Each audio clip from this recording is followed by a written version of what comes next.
If I wanted to destroy an entire generation of men, I wouldn't start a war. I wouldn't send an army. I wouldn't shut down churches. I wouldn't outlaw Christianity. I wouldn't attack the Bible. I'd do something far more subtle. I'd convince men to destroy themselves privately, silently, night after night, one screen, one click, one dopamine hit at a time. Because if I can keep a man addicted, I don't have to fight him. He's already fighting himself. He'll never become the husband he was created to be. He'll never become the father his children deserve. He'll never become the leader God has called him to be. He'll spend years battling shame, questioning his worth, hiding from the people he loves, and believing freedom is for everyone else, but not him. And the scary part is most men would never even realize they're in a war, because the greatest trap isn't the one you can see. It's the one you've been convinced is normal. Today, I want to do something a little different. I want to ask a simple question. If I was Satan and my goal was to keep men enslaved, how would I do it? Now, before anyone misunderstands me, this isn't about giving Satan more credit than he deserves. This isn't about fear. This isn't about conspiracy. This is about recognizing that every man is in a battle. The Bible tells us that we don't wrestle against flesh and blood. There's a real spiritual battle taking place today. And whether you realize it or not, pornography has become one of the most effective weapons being used against men today. Because think about it. If your goal was to weaken men, wouldn't pornography be the perfect weapon? It destroys discipline. It destroys confidence. It destroys marriages. It destroys intimacy. It destroys purpose. It isolates, produces shame. It keeps men distracted. It keeps them exhausted. It keeps them settling for comfort instead of choosing their calling. And here's what's fascinating. The more men I've coached over the last 6 years, the more convinced I've become that pornography was never really about sex. Now I've worked with more than 1,800 men, business owners, CEOs, professional athletes, pastors, military veterans, doctors, men of high performance, men that on the outside, the world looks at and says he has it all together, yet behind closed doors, they're losing the same battle. It's not because they're weak. It's not because they're that bad men. It's not because they don't love God, but because they've been caught in a trap they fully don't understand. And I know exactly what that feels like because I lived it. I was exposed to pornography when I was 6 years old, long before I knew what sex was, long before I understood what was happening to my brain, long before I had any chance to defend myself. That single moment started a battle that lasted nearly 30 years. 30 years of promising myself, this is the last time. 30 years of deleting apps, making promises, praying, feeling ashamed, trying harder, only to end up right back where I started. If you've ever been there, I want you to know something. You're not crazy. You're not broken beyond repair, and you're definitely not alone. But I also need to tell you something that most people won't. Porn isn't your biggest problem. Porn is the weapon. The real target is you. It's your identity. It's your confidence. It's your marriage. It's your leadership. It's your relationship with God. It's your future. It's your legacy. Because if I can stop a man, I don't just affect one life. I affect his wife, his children, his grandchildren, every employee he'll ever lead, every person he'll ever influence. One man living in freedom changes generations.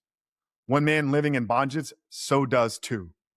So today I want to walk you through what I believe are the 10 strategies that keep millions of men trapped. Not so you become afraid, but so you become aware. Because once you see the trap, you stop blaming yourself and you finally start fighting the right battle. Now let's start with strategy number 1. It's the first thing I do is I would get them while they're young. If I was Satan, I wouldn't wait until a man was 35.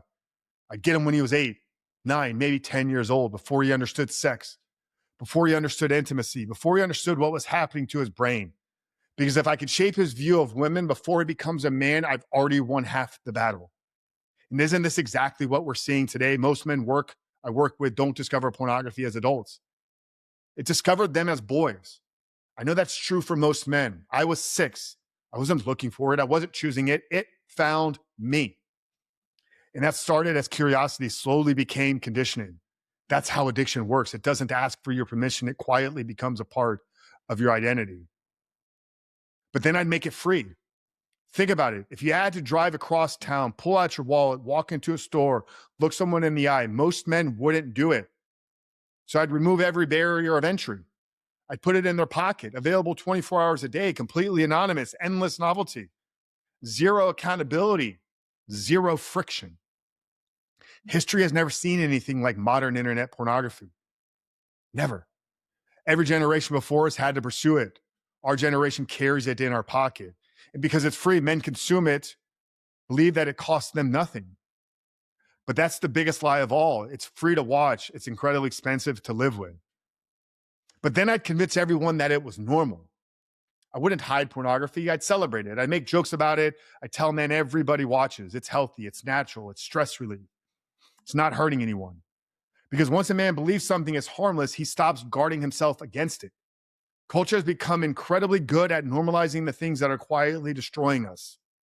Just because something is common doesn't make it healthy. Millions of men are anxious. Millions of men are depressed. Millions of men are addicted. Common doesn't mean normal. Next, I'd isolate them. The one thing might be the most important because addiction grows in secrecy. I'd convince every man he's the only one struggling. I'd make him too ashamed to tell his wife, too embarrassed to tell other men, too afraid to confess it at church. So he keeps carrying it alone.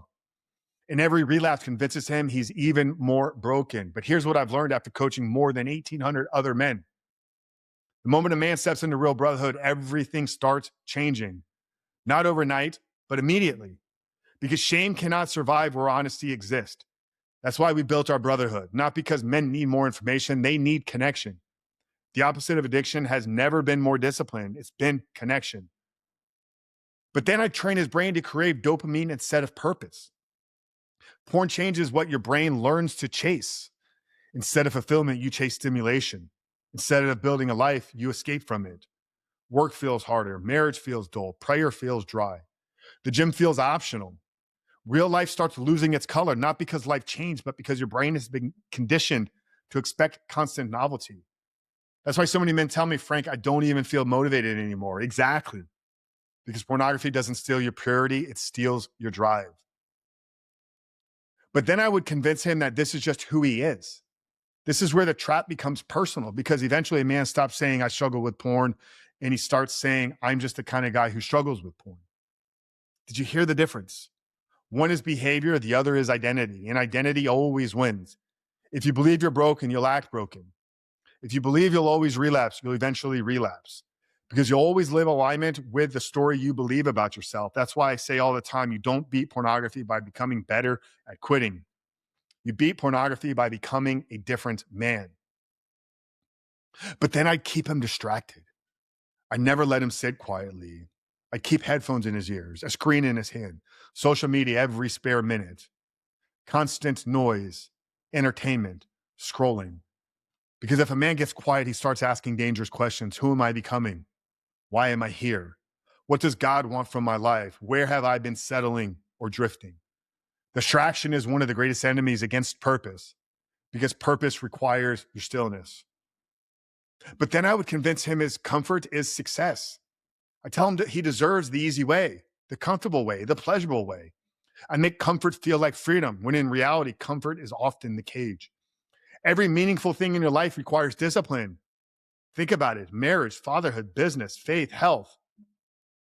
Porn teaches you the exact opposite. It teaches instant gratification, and instant gratification always loses to long-term purpose. But then I would destroy his relationships. Porn promises connection, but produces isolation. It tells you you'll feel better, but you end up feeling further from the wife, further from God, further from yourself. I've watched marriages heal. I've watched trust return. I've watched intimacy come back online. Not because the man became perfect, but because he became honest. That's the difference. And finally, I would keep telling him tomorrow you'll quit. Next Monday, next month, after vacation, after the holidays, after work calms down, after just one more time. Years pass like that. I know it because I lived it for nearly 30 years. And maybe that's where you are today. You've been saying tomorrow for so long, you don't even believe yourself anymore. But here's the good news. Everything I just described, it begins on one lie. And that lie is that you can't change, that freedom isn't possible, that you're too far gone. Well, none of that is true. I've seen too many men prove otherwise. I've watched pastors break free, CEOs break free, professional athletes break free, men who have been addicted for decades finally break free, not because they suddenly found more willpower, because they stopped trying to kill the habits and started rebuilding the man. And that's what becoming a rebuilt man is all about. This isn't behavior modification. This is identity transformation. When your identity changes, your habits must begin to follow. When your purpose becomes bigger than your pleasure, everything changes. That's why our framework isn't about quitting porn. It's about rebuilding every area of your life, your faith, your health, your relationships, your discipline, your environment, your brotherhood. Because pornography doesn't destroy just one area of a man's life, it touches all of them. So healing has to do the same. If you're listening today and you've been fighting this battle in silence, hear me. You are not beyond hope. You are not too broken. You are not disqualified. The enemy wants you isolated. God calls you into the light. The enemy wants you ashamed. God offers you grace. The enemy wants you comfortable in chains. God created you for freedom, and freedom is possible. I've seen it thousands of times. I've lived it myself. Now it's your turn. If you're ready to stop fighting the battle and start becoming the man that God created you to be, I want you to visit therebuiltman.com/porn-free and grab a copy of my book, Porn Free Man. Inside this book, I'll walk you through the exact framework that's helped more than 1,800 men break free from pornography, rebuild their confidence, restore their marriages, and become the leaders, husbands, and fathers they've always been called to be. Because the goal isn't simply quitting porn. The goal is becoming the kind of man that no longer needs it. And that's exactly what Porn Free Man does. Visit therebuiltman.com/porn-free or click the link in the show notes below to grab your copy today. And brother, we will see you on the inside.